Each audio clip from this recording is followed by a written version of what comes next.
This is a work of fiction. Names, characters, businesses, places, events, and incidents are either the products of the author's imagination or used in a fictitious manner. Any resemblance to actual persons, living or dead, or actual events is purely coincidental.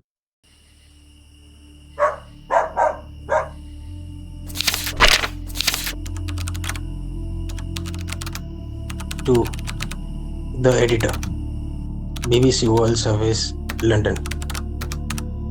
पता नहीं ये खत कभी आप तक पहुंचेगा भी या नहीं, और अगर पहुंचा भी तो आप मुझे जानते होंगे या नहीं। लेकिन फिर सोचता हूं, आदमी को जानने से ज्यादा कहानी को जानना जरूरी है, और कहानियां तो यहां बहुत हैं, बस कभी छपती नहीं है। सर, मेरा नाम आतिफ सिद्दीकी है। मैं दिल्ली की एक न्यूज़पेपर में रिपोर्टर हूं। रिपोर्टर, ये लफ्ज भी काफी अजीब है ना। लोग समझते हैं रिपोर्टर खबरें लिखता है, असल सच तो ये है कि रिपोर्टर गवाह होता है। कम से कम होना तो यही चाहिए। मैं ये खत इसलिए लिख रहा हूं क्योंकि मेरे मुल्क में हालात इतने बिगड़ चुके हैं कि सच को छापने से पहले उसे मफाद हुकूमत के तराजू में तोला जाता है। ये सब शुरू हुआ उस एक सुबह जिस दिन हाईकोर्ट के दरवाजे नहीं खुले, कोई अखबार नहीं छपा। हम नादान जनता को कहां पता था कि अगले 2-3 सालों में हम हमारे जीवन तक के अधिकारी नहीं रहेंगे। भाइयों और बहनों, राष्ट्रपति जी ने आपातकाल की घोषणा की है। इससे आतंकित होने का कोई कारण नहीं है।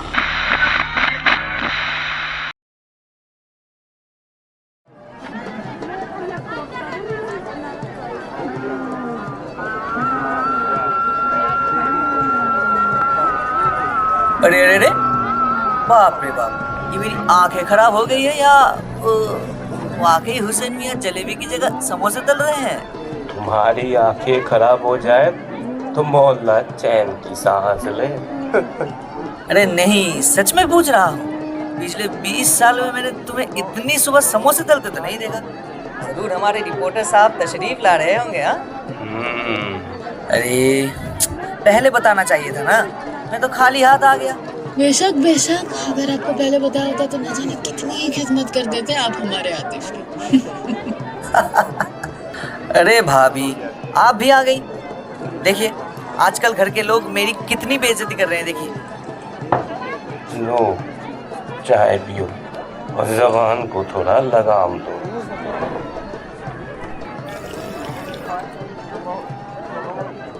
वैसे आतिफ को आए हुए कितने महीने हो गए?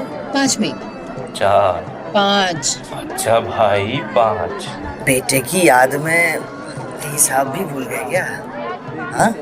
अरे भाई, रोज का रोजगार भी तो देखना पड़ता है कि नहीं। अब कुछ चीजें ध्यान में नहीं रहती होगी, मगर इन्हें ये जरूर याद रहता है कि इनके साहबजादे ने कब और कहाँ क्या लिखा था। आहा, भाभी जान, आप मेरी टीम में हो ना? अरे भाई, बेटे का काम है, उस पे फक्र है मुझको। अरे इतना फक्र है कि अखबार की एक कटिंग को अपने कमरे में लगाकर सोते हैं। हाँ, तुम दोनों ना मिलकर मेरी इज्जत का जनाजा निकाल दो। ओ आदिल मियाँ, चलो काम पे लगो। अरे मैं अकेले थोड़ी तलूंगा इतने सारे समोसे। पकड़ के दिखा, पकड़ के दिखा। वैसे हुसैन, मानना पड़ेगा, तुमने बहुत मुश्किल से पढ़ाया उसे। मशक्कत तो थी। सुबह दुकान, रात को हिसाब। गरीबी में भी कहीं ना कहीं से हिसाब काट के उसकी किताबें और पढ़ाई के खर्चे का इंतजाम तो कर ही लेते थे। मैं तो उसको बचपन में ही पहचान गया था कि ये लड़का रपटरी बनेगा। चुगली करने की आदत है ना इसको, अपनी अम्मी पे जो गया है। एक दिन मुझको आके बोलता है, अब्बा दूसरे शहर जाना है मुझे। और तुमने क्या कहा? मैंने कहा, बेटा कुछ अच्छा काम कर ले। और आज हर दूसरे आदमी को बताते हैं कि मेरा बेटा बड़े अखबार में है। मेरा बेटा बड़े अखबार में है। तो क्या झूठ कहता हूँ? मैं तो कहता हूँ 2 साल में एडिटर बन जाएगा। अल्लाह ताला सलामत रखे। लो, ये पुलिस के लोग फिर से आ गए। आ गए हैं तो चले ही जाएंगे, बेवजह फिक्र क्यों कर रहे हो? अरे सुन तो लो, ये पिछले हफ्ते भी आए थे यहाँ पे। कह रहे थे हमारा घर, हमारी दुकान सब तोड़ना पड़ेगा इन्हें, ये सरकार की ऑर्डर से। अरे भाभी जान, फिक्र ना करें, हम अपनी ये पुश्तनी जमीन को छोड़कर कहीं नहीं जाएंगे। वैसे भी अब तो आतिफ भी आ रहा है। कोई अफसर अगर आया तो उसको 2 लफ्ज अंग्रेजी में सुनाएगा, अफसर भी सोच में पड़ जाएगा। इस मर्तबा एक ही ख्वाहिश है, बेटा जी तशरीफ लाए तो किस्से कहानियां लेकर आए, कोई मुसीबत ना लाए।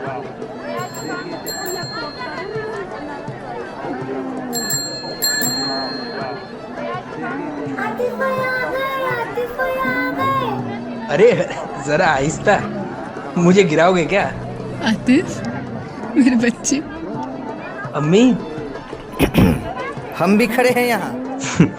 अस्सलाम वालेकुम आदिल चाचा। वालेकुम अस्सलाम। अब तो बड़े आदमी बन गए हो। हाँ, बहुत सुना है मैंने पीसीसी वगैरह का नाम। BBC होता है और वो अलग है आदिल चाचा, वो विदेशी खबरें दिखाता है, मैं देसी खबरें दिखाता हूँ। हाँ हाँ, तो क्या हुआ? अभी नहीं हो बीबीसी में तो बाद में आ जाओगे। अंदर तो आओ पहले, बाहर खड़े होकर नौटंकी करते रहना बाद में। आतिफ, इधर आना जरा। हाय तौबा, चेहरा देखो तो इनका जरा। क्या हाल बना लिया अपने चेहरे का। इतने दिनों बाद घर आया है और आंखों के नीचे देखो तो कितना ज्यादा काला दाग हो चुका है।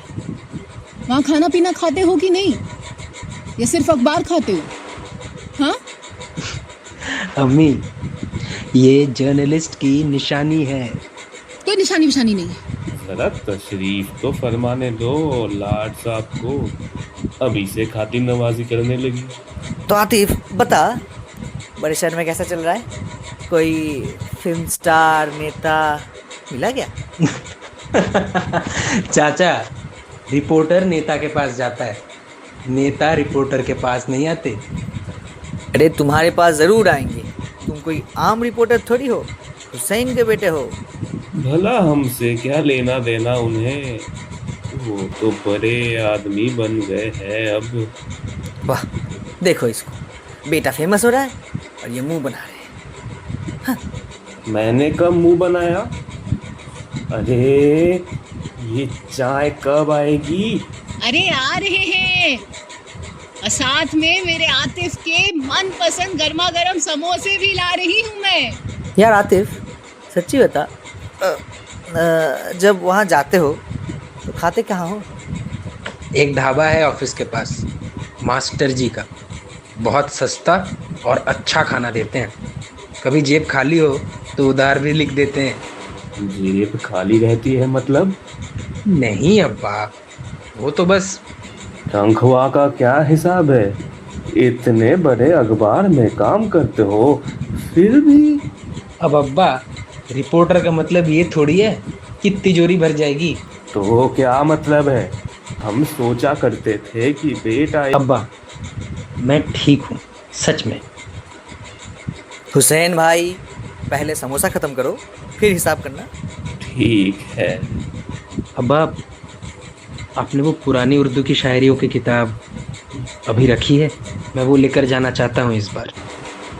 ले जाओ, लेकिन वहाँ पे ये किताबें पढ़ भी लेते हो या बस अखबारों में ही वक्त काट लेते हो?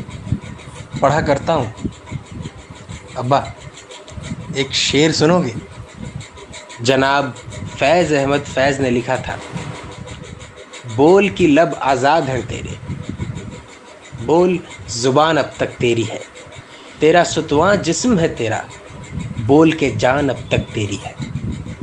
आतिफ, सुना है कल भी कुछ लोगों को गिरफ्तार। अब्बा, बात बहुत काटने लगा है तू, देख आतिफ, मैं कोई अखबार वाला नहीं हूँ, लेकिन मोहल्ले में जो कुछ चल रहा है वो दिख रहा है मुझे। तुम जो काम करते हो, अल्लाह ना करे अगर कभी। अब्बा मैं ठीक हूँ और ठीक रहूँगा। ठीक है, चलो अभी मुझे भी जाना चाहिए। भाभी, खाना लाजवाब था। रोज आया करो आप।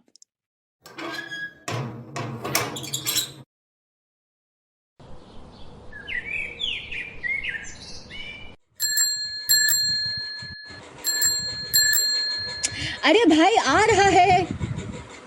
आतिफ, कम से कम खाना तो खा के जाना था ना, इतनी जल्दी क्या थी तुम्हें? अम्मी अगली बार। अगली बार, अगली बार, फिर अगली बार कभी नहीं आता है। ये पुलिस फिर से आ गई। जा आतिफ, वरना तुझको भी परेशान करेंगी ये लोग। हाँ अब्बा, चलता हूँ।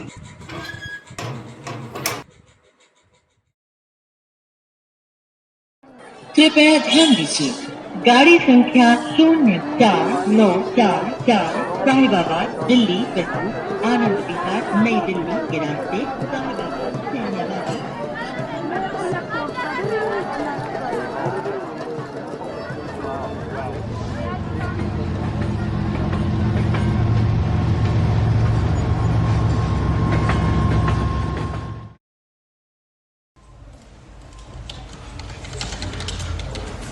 ये देखो आतिफ, आज की अप्रूव लिस्ट। ये तो यमुना वाला पीस विक्रम का था ना? नहीं छपेगा। क्यों? क्योंकि शर्मा ने मना किया। अब इसके अलावा और क्या बोलूं? देखो आतिफ, उसके पास सालों का अनुभव है। वो जो कुछ भी कर रहा है इस प्रेस की भलाई के लिए ही कर रहा है। और तुम भी तो मानते हो कि कुछ कहानियाँ नहीं छपनी चाहिए। नहीं। अच्छा, नहीं मानते? हाँ, नहीं मानता। तो वो प्रेस कॉलोनी वाली स्टोरी क्यों नहीं लिखी तुमने? वो एविडेंस पूरा नहीं था। एविडेंस था, तुमने खुद बताया था मुझको। वो ऐसे हालात में सबमिट करना ठीक नहीं लगा था। आतिफ, क्यों नहीं लिखा? क्योंकि मैं डर गया था। नौकरी थी, अप्पा की दुकान थी, अगर कुछ हो जाता तो बस वही बात है, कहने और करने में ज़मीन आसमान का फ़र्क है।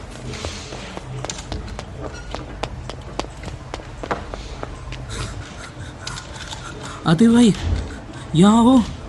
हाँ, क्या हुआ? ये देखिए, एक फोटोग्राफर से मिला है। बहुत मुश्किल से छुपा के ले गया हूँ। Turkman Gate, police firing, dozens feared dead, 19th April. ये तो पिछले हफ्ते की तारीख है। डेमोलिशन ऑपरेशन चल रहा था, पुलिस भी साथ थी। लोगों ने प्रोटेस्ट किया तो उन्होंने ओपन फायर कर दिया। क्या हुआ?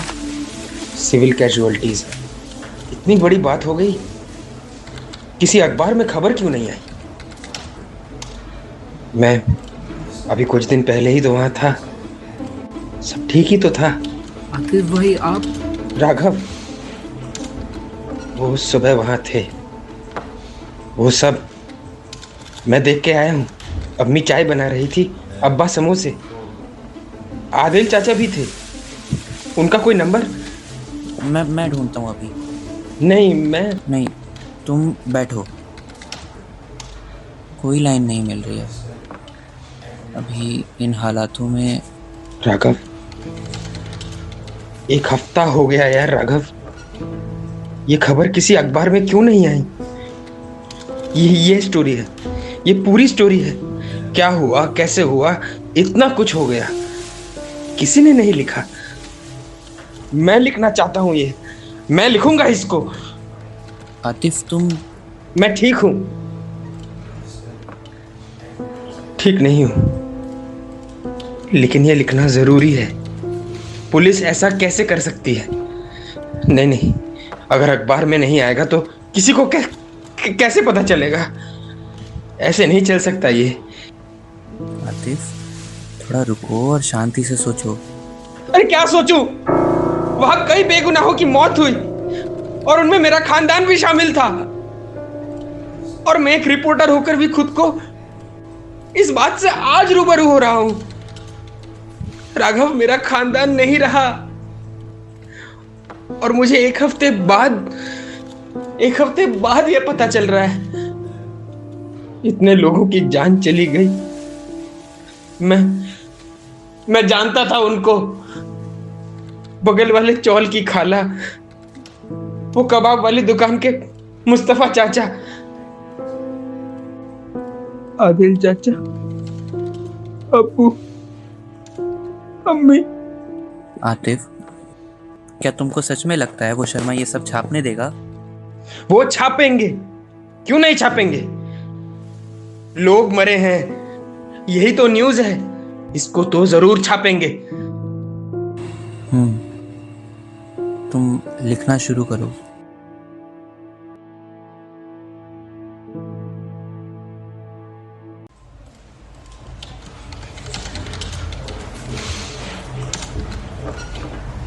शर्मा साहब से मिलना है। आइए। आतिफ, आओ बैठो। ठीक हो? जी सर। सर एक आर्टिकल लाया हूँ आज के एडिशन के लिए। आज के लिए? अभी? बैठो पहले। अरे चाय। ये तुर्कमान गेट की कहानी है। तुमने लिखा है पुलिस एक्शन में सिविल कैजुअलिटीज हुई हैं। नाम है यहाँ। विटनेसेस हैं सर, तीनों से बात की मैंने, और वो दोनों जो इस लिस्ट में पहले नाम है वो मेरे अब्बा और अम्मी हैं। मुझे अफसोस है आतिफ। तुम ठीक तो हो? घर गए थे? कोई सर आर्टिकल। ये बहुत अच्छा काम, फैक्चुअल है, फिटनेसेस के साथ है, टाइमलाइन सीधा है। तुम जानते हो ये अच्छा जर्नलिज्म है। मैं ये नहीं छाप सकता। सर सुनो, पहले सुनो मुझे। तुम एक रिपोर्टर हो आतिफ। तुम जानते हो सेंसरशिप क्या होती है और आजकल क्या चल रहा है। ये आर्टिकल अगर मैं ये छापूंगा, वो कल सुबह यहाँ होंगे, प्रेस बंद हो जाएगी, स्टाफ को गिरफ्तार कर लिया जाएगा। अरे उन लोगों का सोचो जिनके बच्चे हैं, जिनकी माएँ हैं। मेरी भी तो माँ थी सर। आतिफ, मैं समझ रहा हूँ तुम क्या फील कर रहे हो, लेकिन मैं ये आर्टिकल नहीं छाप सकता। I am sorry. सर मैं सिर्फ इतना कह रहा हूँ कि उनका नाम कहीं तो लिखा जाना चाहिए। एक बार, सिर्फ एक बार। हुसैन सिद्दीकी, जैनब सिद्दीकी, आदिल खान, तुर्कमान गेट, ये 4 नाम हैं।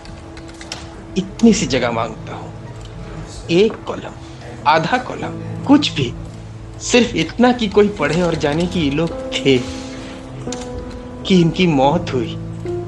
मैं नहीं कर सकता ये। क्यों नहीं? क्योंकि अगर मैं ये करता हूँ तो ये सरकार के खिलाफ जाना है, और इस समय सरकार के खिलाफ जाने का अधिकार हमें नहीं है। मैं इस सब की जिम्मेदारी नहीं ले सकता। हम सिर्फ वो लिखते हैं जो छाप सके। सर मैं रिपोर्टर हूँ आपके अखबार का। 4 साल से मैंने कभी कुछ ऐसा नहीं मांगा जो नहीं होना चाहिए। मैंने कभी एडिटर से आर्ग्यू नहीं किया। मैंने जो कहा गया वो किया। मेरी माँ सुबह चाय बनाती थी रोज, अब्बा समोसे बनाते थे। जिंदा लोग थे वो, एक वजूद था उनका इस दुनिया में। फिर एक दिन ऐसे ही अचानक उनका वजूद मिटा दिया, कुछ राजनीतिक खेल के लिए। और आप कहते हैं कि इस घातक जुर्म को हम छाप भी नहीं सकते। तो फिर बताइए सर, हम ये अखबार निकालते ही क्यों? इससे अच्छा तो ये प्रेस ही बंद हो जाए। आतिफ घर जाओ, कुछ दिन की छुट्टी ले लो।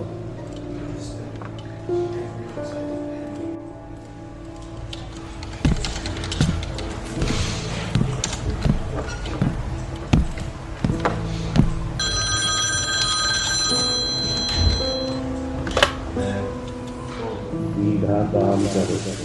अगली बार कभी नहीं आता है।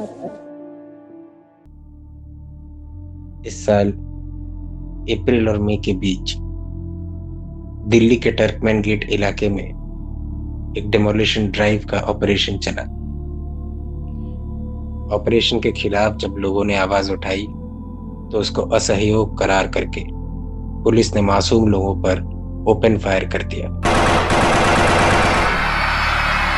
मरने वालों में मेरा परिवार भी शामिल था। हुसैन सिद्दीकी, जैनाब सिद्दीकी, आदिल खान।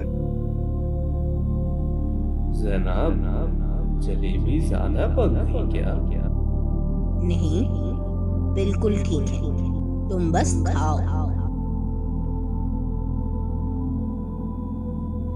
मैं ये नहीं जानता कि आप ये खबर चलाएंगे या नहीं, लेकिन मैं ये जरूर जानता हूं कि अगर मैं ये खत नहीं लिखता तो मेरे अब्बा और अम्मी का नाम सिर्फ एक अननेम्ड कैजुअलिटी बन के रह जाता, और मैं ये नहीं कर सकता। हुसैन सिद्दीकी, जैनाब सिद्दीकी, मैं आपका शुक्रगुजार रहूंगा अगर आप ये रिपोर्ट कर सके। Atif Siddiqui, Delhi. This is the BBC World Service. Continued its inquiry into actions taken during the emergency. Among the incidents examined today was the demolition and police firing at Turkman Gate, Delhi. Evidence presented before the commission includes the name of several residents who lost their lives. Hussain Siddiq. अब्बा